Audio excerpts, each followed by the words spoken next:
ভাই লস অ্যাঞ্জেলসের কি এক অবস্থা দেখেছেন? দাবানলে একেবারে সব শেষ হয়ে যাচ্ছে। আপনারা যদি দারাজ করিমকে ট্রল করে থামিয়ে না দিতেন তাহলে অবশ্যই সে লস অ্যাঞ্জেলসের দিকে বিকাশের বড় হাতটা বাড়িয়ে দিতে পারতেন। এই সময়টাতে সেখানে কত মানুষের ত্রাণের দরকার হতে পারে একবার চিন্তা করে দেখেন। গোপন সূত্র তো কাওয়া টিভি অনুসন্ধান থেকে জানা গেছে লস অ্যাঞ্জেলসের অসহায় মানুষেরা বাংলাদেশের মানবতার ফেরিওয়ালাদের কাছে ত্রাণ চেয়ে আবেদন করেছে। আজ যদি আমাদের দেশের শ্রেষ্ঠ মানবতার ফেরিওয়ালা দারাজ করিমকে এভাবে মানুষ ট্রল করে থামিয়ে না দিত তাহলে কি সে আমেরিকার জন্য ত্রাণ পাঠাতে পারত না?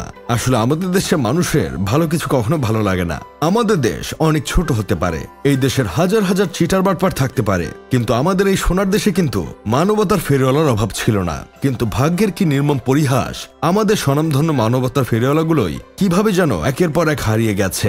আমাদের দেশের ইউটিউবার দালালউদ্দিন আফ্রিদি কিন্তু শুধু সরকারের পাচেটে দালালি ক্যাম্পেইনগুলোই করে যায় নাই, উপর মহলের লোকদেরকে মামা খালু বানিয়ে অনেক সময় মানবতার ফেরিওয়ালাগিরিও করে গেছেন। সিলেটের বন্যার কথা মনে আছে?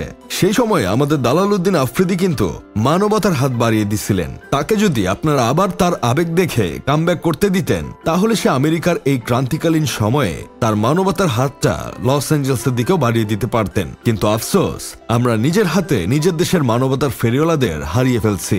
এমন ভাবে হারিয়ে ফেলছি যে বেচারা নিজের বোনের বিয়ের সময় হাজারটা ভ্লগ ভিডিও বানিয়ে ছেড়েছিল, আর সেই মানুষটা নিজের বিয়ের সময় একটা ভ্লগ আপলোড করতে পারে নাই। একবার চিন্তা করে দেখেন, একজন ভ্লগারের কাছে নিজের বিয়ের ভ্লগ ভিডিও না ছাড়াটা কতটা কষ্টের। আমাদের দেশের বিশিষ্ট সমাজসেবক ও সময় মতো পোল্টি মারা দালাল স্টার সুমন ভাইও কিন্তু মানবতার ফেরিওয়ালা ছিলেন। তিনি দালালিতে যেমন 100-তে 100 পেতেন, তেমনি মানবতার ফেরিওয়ালাতেও 100-তে 100 পেতেন। সিলেটের বন্যায় তিনি মানুষকে সাহায্য করার পাশাপাশি দেখিয়েছিলেন কিভাবে বন্যার পানি মানুষের বিপদসীমার উপরে উঠে গেছিল। শুধু এখানেই থেমেছিল না, তিনি 13টা গরু বিক্রি করে দিয়ে হলেও পোলাপানকে খেলোয়াড় বানাতে চেয়েছিলেন। যেখানেই দুর্নীতি সেখানেই আমাদের বালেস্টার সুমন ভাই ছিলেন। তিনি যেন একসময় ছাপিয়ে গিয়েছিলেন দেশের সকল মানবতার ফেরিওয়ালাদের। দেশে কিছু হলেই তার নাম সবাই আগে নিত। মানুষ বলতো আমাদের সুমন ভাই তো আছে, একটা লাইভ করেই সব সমস্যা সমাধান করে দিতে পারবে। কিন্তু পথপর নেশা যে অনেক বড় নেশা। এই দেশে পথ পাইতে হলে যে একটু জিহ্বার ব্যবহার করতে হয় সেটা তো আপনারা ভালো করেই জানেন। আমাদের সুমন ভাই তো একটু পদের আশা করে জনগণের পাশে না থেকে আফসোস লীগের দালালি করতে গেছিল। ঠিক সেই সময় থেকেই হারিয়ে গেল আমাদের দেশের ফুটবলার ওরফে সমাজসেবক ও মানবতার ফেরিওয়ালা দালাল স্টার সুমন ভাই। সে যদি আগস্ট মাসে একটু বেশি চাটতে না যেত, ছাত্রছাত্রীদের পাশে থাকতো, তাহলে সেও এতদিনে লস অ্যাঞ্জেলসের জন্য তার মানবতার হাত বাড়িয়ে দিতে পারত।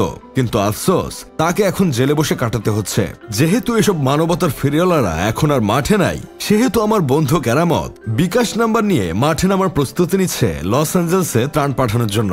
এই শহর আবার পেতে যাচ্ছে নতুন মানবতার ফেরিওয়ালা, যার নাম বিকাশ কেরামত। তবে আমেরিকার মতো আমাদের এত চিন্তা নাই, ঢাকা শহরে গাছপালাও তেমন নাই, তাহলে দাবানলের প্রভাবও তেমনটা থাকবে না। কিন্তু আমেরিকার মানুষকে এই দাবানলের মধ্যেও নাকি লুটপাট করতে দেখা গেছে, অথচ মানুষ শুধু ভাবে লুটপাট শুধু আমাদের দেশেই হয়।